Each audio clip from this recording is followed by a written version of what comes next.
Presiden Prabowo Subianto merombak Kabinet Merah Putih di 5 kementerian.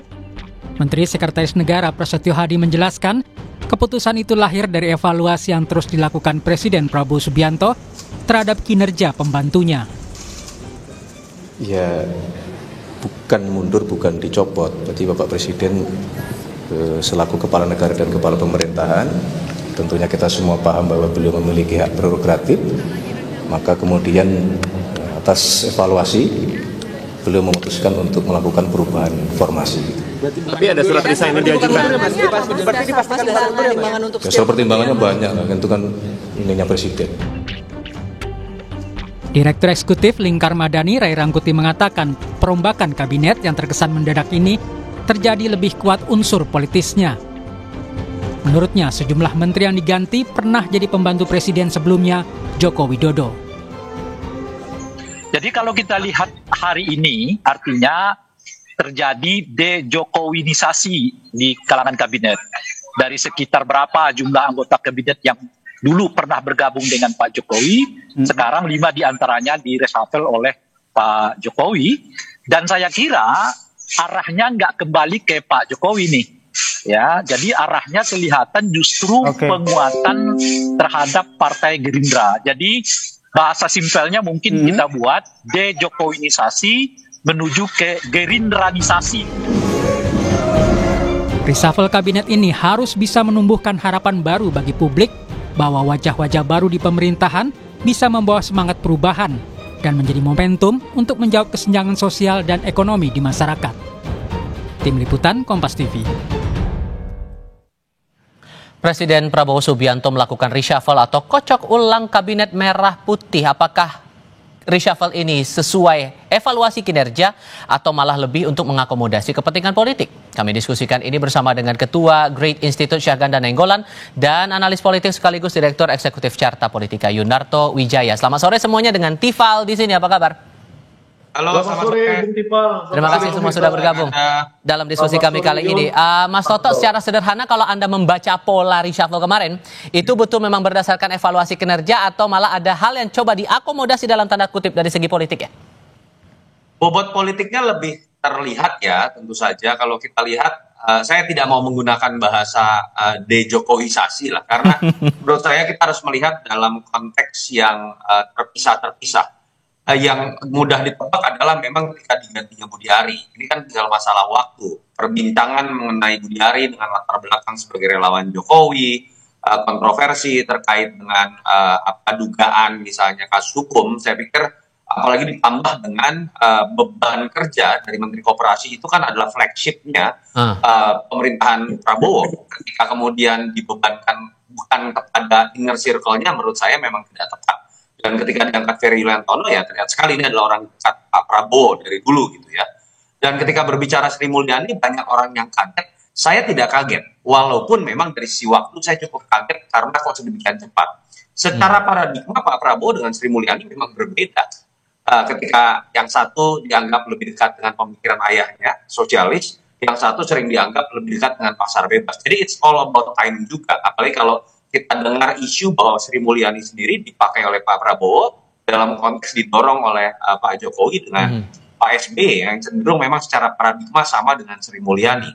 Dan tapi di situ ada highlight ya. Menurut saya tetap beban besar buat Pak Prabowo yang harus dijawab oleh Pak Purbaya adalah 2 hari berturut-turut market merespon negatif dari kehadiran Pak Purbaya yang memang harus diakui dari sisi track record dan portfolio paling tidak di dunia internasional dan market tidak sebesar Sri Mulyani, tetapi itu harus dijawab dengan cepat karena memang di hari pertama agak blunder menurut saya Pak Purbaya.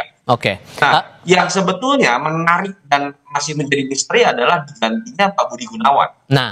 Artinya itu menurut saya kan cukup banyak membantah persepsi yang secara hitam putih. Misalnya melihat ketika Pak Jokowi perannya berkurang, artinya kekuatan Ibu Mega akan masuk.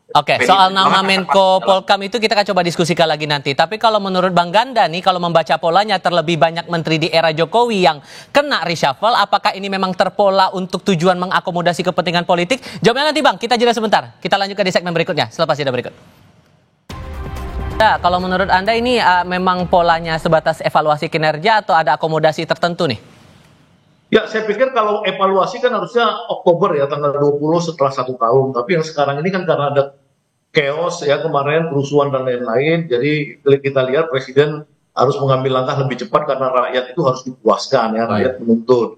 Nah, saya pikir kemudian Presiden mengganti menteri-menteri yang memang terkait dengan kemarin membuat ada pergolakan. Satu Menteri Keuangan yang tidak kompatibel dengan Presiden dan membuat marah bupati-bupati, kekacauan di daerah-daerah, rakyatnya marah karena PBB.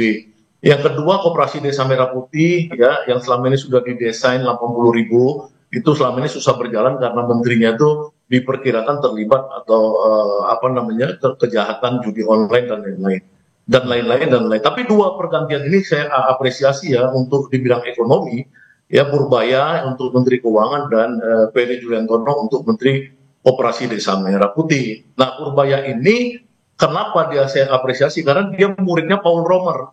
Nah, Paul Romer ini pemenang Nobel Ekonomi ya di dunia, dan kedua dia pahamnya itu disebut dengan indigenous economy ya, atau lebih mirip Keynesian, lebih mirip sosialis seperti Presiden Prabowo ya. Jadi dia itu pasti sinergi dengan Presiden Prabowo. Saya berharap Prabowo 8% itu bisa ditempuh dalam beberapa tahun ke depan, 6% ini dulu dan lain-lain. Nah, Ferry Juliantono dengan sebagai dia kadernya Adi Sasono di Kementerian Koperasi dulu, dia mungkin bisa betul-betul membangun koperasi sebagai soko guru perekonomian sebagaimana dititahkan oleh Undang-Undang Dasar 45. Saya pikir itu apresiasi saya kepada Presiden Prabowo dalam reshuffle kabinet kemarin. Tapi pertanyaannya masih ada dua yang kosong di sini. Menko Polkam kemudian Menpora. Kalau membaca polanya, Polkam saat ini diisi oleh orang dekatnya Bu Mega. Kemudian yang Menpora dalam beberapa waktu ke belakang itu diisi oleh kader Partai Golkar. Kalau menurut Mas Toto, pola itu bakal terulang atau tidak?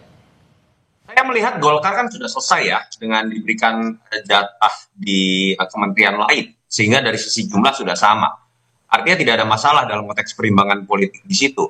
Nah, kalau berbicara mengenai Menko Polkam, kalau saya pribadi dengan terjadinya situasi kemarin, spekulasi muncul kembalinya militerisme, alangkah baiknya menurut saya tidak ditempatkan pengganti nanti ya, ketika berbicara interim oke lah, katakan cocok Pak Safri Samsudin, tapi saran saya lebih baik tidak ditempatkan sosok yang berasal dari kalangan militer, karena itu langsung masuk ke dalam sebuah frame atau mindset spekulasi yang mengatakan bahwa ini adalah kondisi yang ingin menguatkan militerisme. Lebih baik kalau saya malah menginginkan kalau perlu adalah berasal dari kalangan sipil yang memiliki hubungan baik juga dengan berbagai organ yang kemarin sempat kemudian menyuarakan dalam suara-suara demonstrasi. Dan kalau dilihat dari sisi PDI Perjuangan, kalau saya malah melihat dengan keluarnya Pak Budi Gunawan, ini simbol walaupun dalam konteks positif ya, bahwa Pak Prabowo artinya memang menginginkan ada oposisi di luar. Ini baik buat demokrasi, baik buat Pak Prabowo, tidak kemudian dituduh kemudian anti demokrasi dengan berupaya merangkul semua partai. Buat PDI Perjuangan juga bagus, bisa menjalankan fungsi sebagaimana mestinya sebagai pihak yang kalah dalam pilpres dan memang secara tata negara ada dalam posisi untuk melakukan check and balances sebagai pihak oposisi. Jadi saya pikir ini sebuah kondisi yang bagus buat demokrasi itu sendiri. Oke, kalau Bang Ganda juga sepakat atau punya pandangan lain nih untuk pos yang Menko Polkam dan Menpora ini? Ya, itu kalau Menko Polkam itu ya menurut saya harus didesain ulang supaya dia Menko Polhukam, karena tidak ada politik dan hukum itu dipisah.